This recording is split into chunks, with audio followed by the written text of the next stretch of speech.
Hello, my name is Ailish. I'm a midwife at York and Scarborough Teaching Hospital NHS Foundation Trust. On behalf of the Trust, I would like to extend our congratulations on the birth of your baby or babies. In this video, I, along with my colleagues, will share information about what will happen next with your maternity care. We'll also cover the important things you need to know for yourself and your baby. If you have any questions about any of this, please ask your midwife. This video will be split into chapters and all useful resources will be linked either on the screen or in the YouTube description box.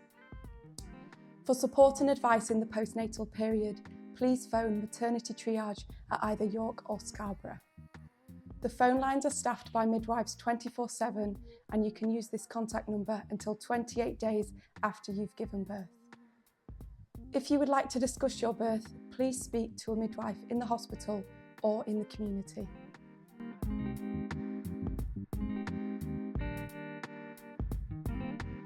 Prior to your discharge, we will ask you to confirm the address you are going home to. We'll take a note of your contact details and check if you have any pets at home. If there are any pets, we ask that they are secured in another room before we arrive. The midwifery team at the hospital will let the community team know that you have been discharged. A community midwife will visit you at home the day after you leave the hospital or the day after your home birth.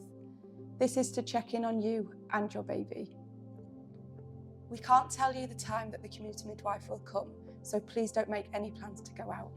If you've not heard anything from your midwife by 4 p.m, get in touch with the maternity triage and let them know.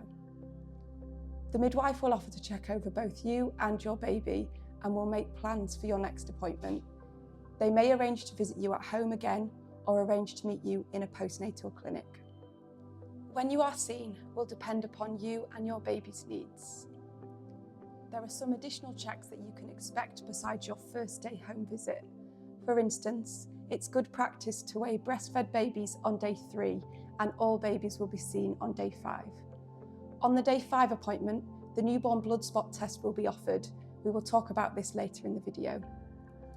If you feel you need to see a midwife sooner than your next booked appointment, please use the contact numbers provided. When you and the midwife feel the time is right, they will discharge you from midwifery care. You can still contact your midwife or the maternity unit until 28 days after birth. You will not always be seen by the same midwife, as it depends who is on shift on the day of your appointment. However, the midwife assigned to you in pregnancy will often try their best to see you. The health visitor will be informed that you have been discharged home and will be in contact with you to arrange a visit. Health visitors are there to support you by identifying your needs and offering help and advice until your child turns 5. They will also be able to explain more about timings for future meetings.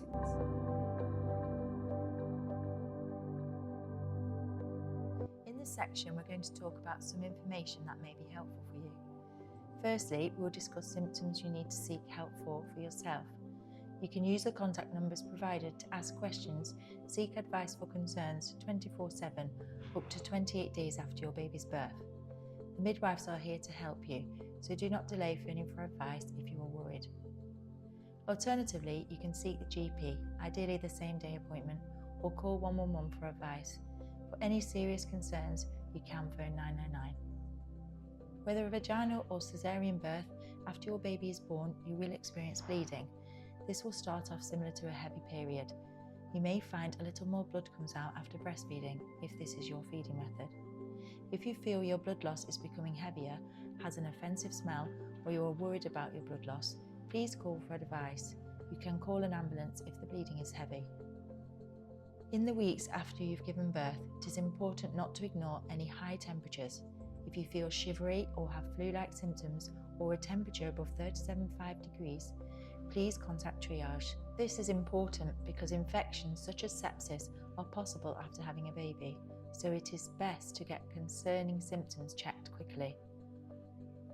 You should also seek advice if you have a persistent headache that is not going away with pain relief, if you have a backache that is not resolving with pain relief, if you experience any chest pain, shortness of breath, lumps, bumps or sore areas on your legs, if you vomit, if you have any other concerning pains or symptoms or extreme tiredness. Beware of any changes in your breast, If you experience any red, hot, painful or shiny areas, please contact triage. This is in case you have a blocked duct or have developed a mastitis infection in your breast. Seeking help is especially important if you are also experiencing flu-like symptoms. If you ever notice any lumps in your breast, arrange to see your GP.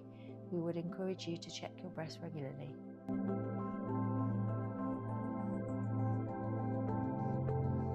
After giving birth, the right time to have sex is when you feel emotionally and physically ready. If you have had a caesarean section or any stitches, you may want to wait until the affected area has healed. This is to reduce the risk of infection and breakdown of the wound. You can fall pregnant as soon as 21 days after you've had a baby, even if you are breastfeeding and if your periods have not yet returned. If you would like more information about options for contraception, please follow the link on the screen. If you would like the progesterone-only oral contraceptive, this can be provided to you by a midwife. This is a service we offer prior to discharge or in the community.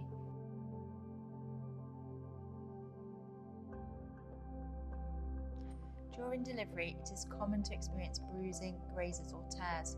Some people may have had an episiotomy where a cut is made to aid delivery. Depending on your experience, you may have had stitches to aid healing and to prevent infection. These are dissolvable stitches. Your midwife will ask you about your stitches at each visit and they can check on them if you wish. This will also be offered at your 6-week GP check. If you have had stitches, it is important to keep the area as clean and dry as possible. Things that can help with this are changing your sanitary pad regularly, avoiding perfume products to the area. After your daily bath or shower, gently pat the area dry with a clean towel.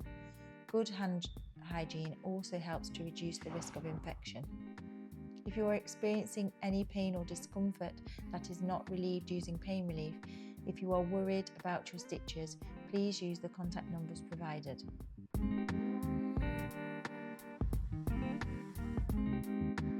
Regular dressings should stay in place for 7 days after your caesarean section. It is advisable for you to wear comfortable, loose clothing and underwear that can be pulled above the wound to prevent irritation and keep the wound clean. On day 7, we recommend you remove the dressing after a warm shower or bath, as it is easier to remove when wet. After removing the dressing, gently pat dry your wound. Most women have dissolvable stitches and the stitches should dissolve after 2 weeks. The wound should be checked at your GP 6-week postnatal check. If you have a different dressing, your midwife will explain how to care for this before you are discharged. If your dressing has a battery pack, please ensure to remove it before taking a shower or bath. If you notice any of the following after your caesarean, please use the contact numbers provided. If your wound is hot, swollen, weepy, smelly or painful, opening of the wound however small. If an infection is picked up early, it may be easier to treat. Infections picked up later can become more complex. It is important to seek advice if you have any concerns regarding your wound or if you feel unwell. Before going home, you will have a discussion with your midwife around the most appropriate pain relief for you and any medications you may need.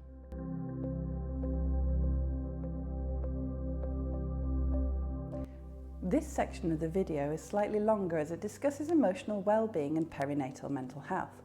Your mental health is really important and therefore we want to provide you with as much information as possible. In the days following your birth, it's important that you have the support available or at or very close to home. If you have concerns regarding this support and its availability at home, please speak to a midwife.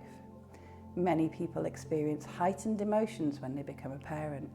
For many women, the dominant emotions are positive ones, but many new mothers also experience temporary feelings of low mood, including unhappiness, loneliness and anxiety. We know lots of parents can feel a bit down, tearful or anxious in the first few weeks after giving birth. This is often referred to as the baby blues. It often takes time to adapt to becoming a new parent. Looking after a small baby can be stressful and exhausting. If these symptoms continue for more than 2 weeks, it could be a sign of postnatal depression.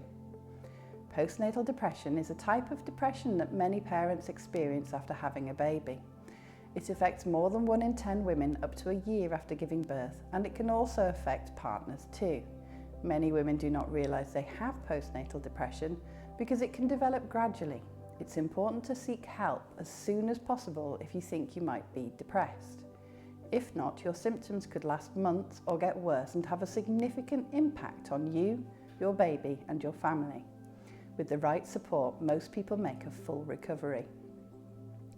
There's a range of help and support available, including therapy and medication. It's important to note that being depressed does not mean you are a bad parent. It's not your fault and it can happen to anyone. Depression is an illness, just like any other.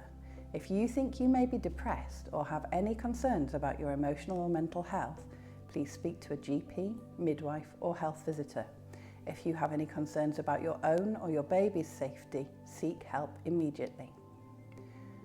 Signs that you or someone you know might be depressed include a persistent feeling of sadness and low mood, lack of enjoyment and loss of interest in the wider world, lack of energy and feeling tired all the time, trouble sleeping at night and feeling sleepy during the day, difficulty bonding with your baby. This may include not bonding with baby at all, withdrawing from contact with other people, problems concentrating and making decisions, frightening thoughts, for example, about hurting your baby. After childbirth, changes are expected, but some mums need urgent help. Postpartum psychosis is a rare but serious postnatal mental illness occurring after 1 to 2 in 1,000 births. Call crisis if you notice confusion or racing thoughts, feeling unusually elated, frightened or tearful, unable to or not needing to sleep, beliefs that are unusual or concerning to others, seeing, hearing or sensing things that others can't. Contact details for crisis are on screen now. Postpartum psychosis is a treatable medical emergency. Talk to your GP, mental health crisis team, midwife or health visitor urgently, or call 111. Call 999 if you believe anyone is in imminent danger.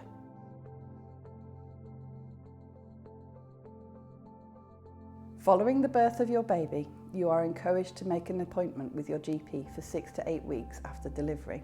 This is to check up on your physical and mental well-being. It's your responsibility to make this appointment, so please ensure you contact your GP in the next few weeks to arrange your checkup. If you want to talk about your birth experience, please speak to your community midwife. Following this, if you need further support, we can refer you on to the right services.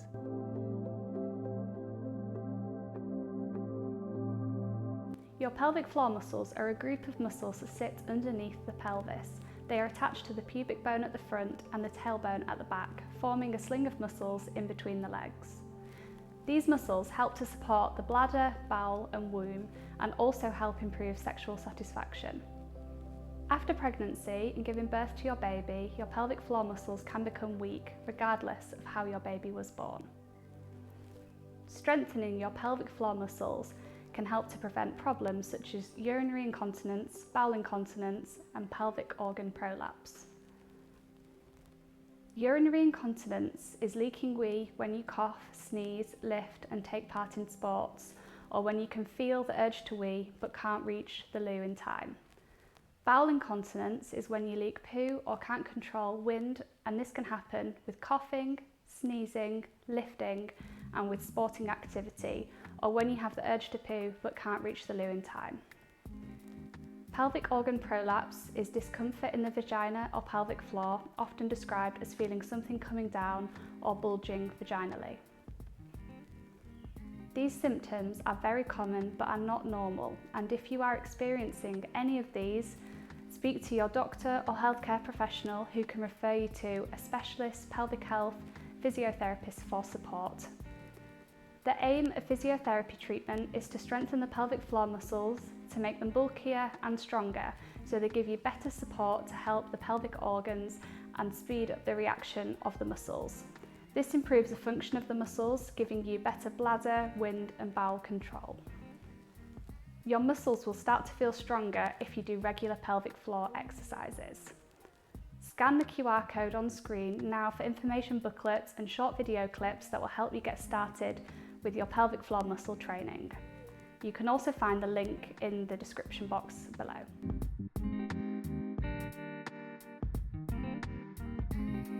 If you're aged 25 and over, you'll be eligible for cervical screening, known as a smear test. A smear test checks the health of your cervix. All women and people with a cervix between the ages of 25 and 64 should go for regular cervical screening. Screening is offered every 3 years by letter inviting you to make an appointment. If you're unsure whether you're due a smear test, speak to your GP at your 6 to 8 week GP appointment. 12 weeks must have passed since you gave birth in order for the screening to be completed accurately.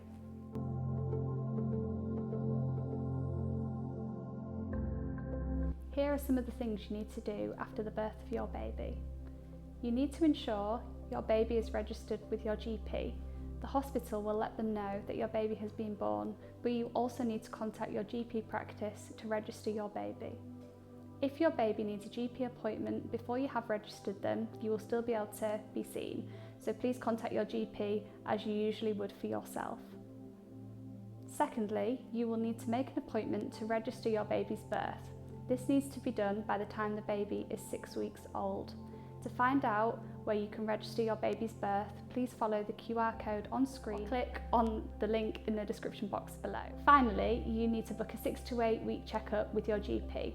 This is for both you and your baby and will be an opportunity to discuss both your physical and emotional well-being. Your baby has a need to be physically close to you, and by responding to their need for comfort and to their feeding cues, you are helping your baby to feel safe, secure and loved. These early childhood experiences shape the developing brain in a way that builds resilience, self-esteem and a capacity to develop positive relationships with other people. This provides the foundation for a happy, successful life. More information about this is in the Building a Happy Baby leaflet.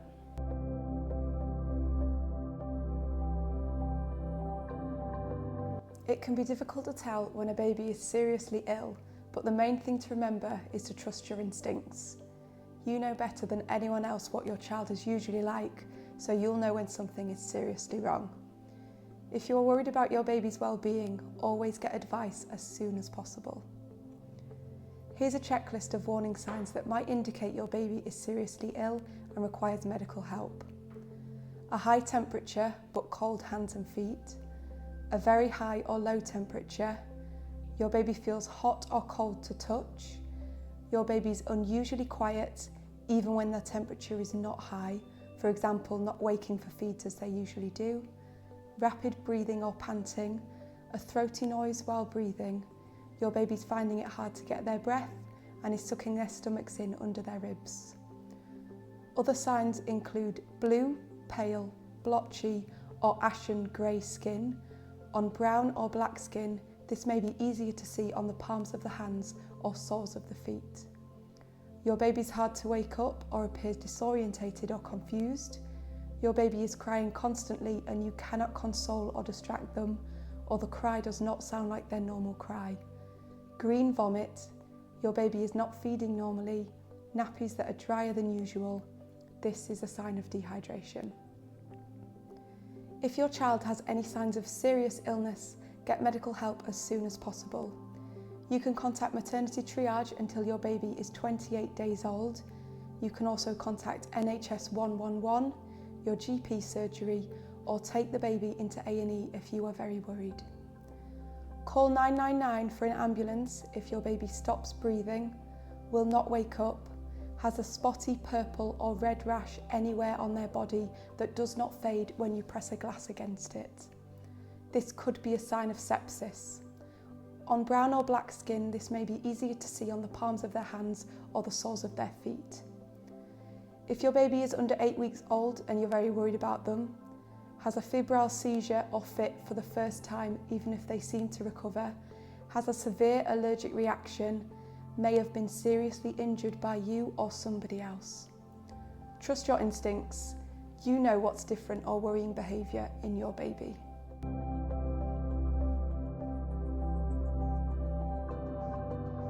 Your midwife will discuss safe sleeping information with you prior to going home.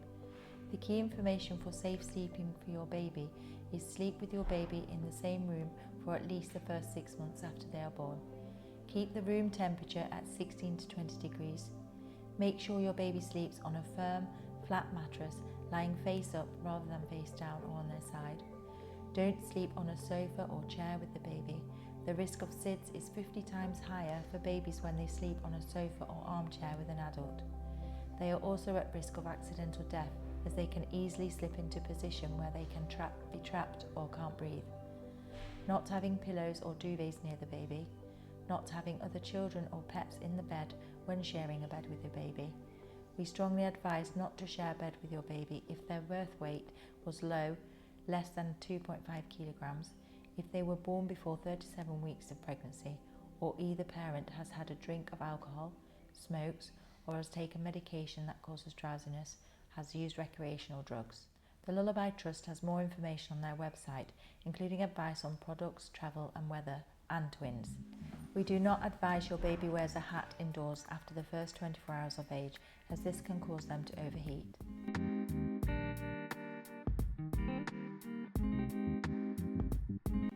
It is not necessary to bring in your car seat prior to leaving.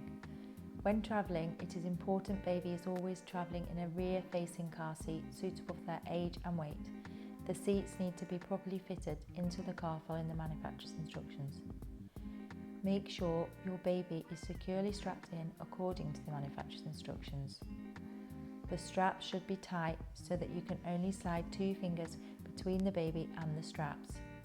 Your baby should not have a coat or a snowsuit under the straps, just their regular clothes.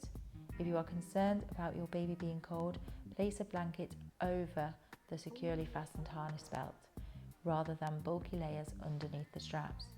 If your trip involves driving for long periods of time, you should stop for regular breaks. This will allow you to check on your baby, take them out of the car seat and let them stretch and move around. The car seats are designed to keep babies safe while travelling, not as a main sleeping place.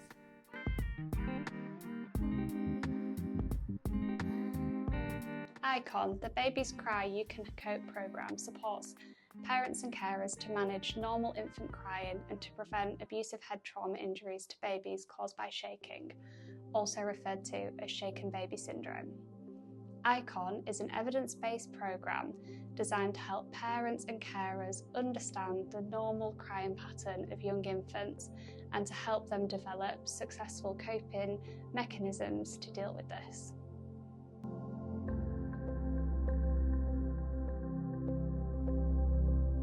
We encourage you to feed your baby responsively, which means offering a feed when they show signs of being hungry. Look out for cues. Your baby may be moving their head and mouth around or sucking on fingers. Crying is the last sign of wanting to feed, so try and feed your baby before they cry. Breastfed babies usually feed at least 8 times in 24 hours, and formula-fed babies feed around 6 to 8 times in 24 hours. Your baby should be doing the following in terms of minimum wheeze and poops in a 24-hour period. There is no maximum number that causes concern. For wheeze, your baby should do at least 1 wee on day 1, 2 on day 2, 3 on day 3, 4 on day 4, and from days 5 and beyond, your baby should be having at least 6 heavy wet nappies in a 24-hour period. For poops, your baby will start off passing meconium. This is black, sticky and gooey. Your baby should pass at least 1 to 2 meconium poops per day for days 1 and 2, but this may be more. By day 3, your baby's stools should begin to change. They will begin to be more browny greeny rather than black and be more paste-like rather than gooey. This is a good sign that the baby is starting to feed well, as the last of the meconium is being flushed out by the new feed. By day 4, and certainly by day 5, your baby should be doing liquid yellow poops. They have a smell a bit sweet and have seedy bits in them. The liquid part will be absorbed into the nappy and the paste will stay on the nappy. They should do at least 2 £2 coin-sized stools every day, but very often they will do more. Your baby will also be weighed regularly by the community midwife, and you will be given support and advice tailored to your individual needs. You can use the contact numbers provided if you have concerns about feeding.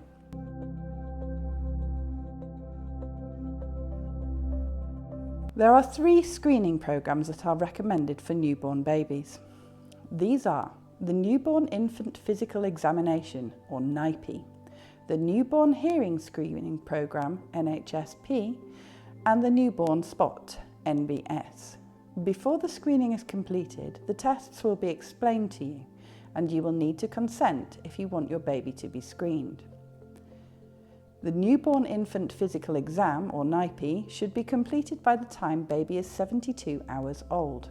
A paediatrician or midwife trained to do this exam will carry it out.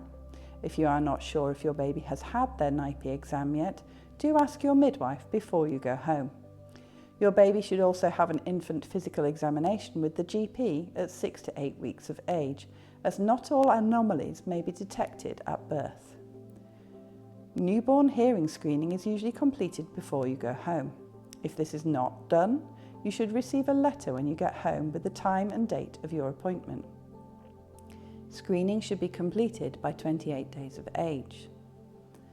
The newborn blood spot is usually completed by a midwife or maternity support worker when your baby is 5 days old. Please see the screening tests for you and your baby leaflet for more information on any of the screening tests. You should also have a red book, which is your child's health record between now and age 5. Ask your midwife if you have not been given one for your baby.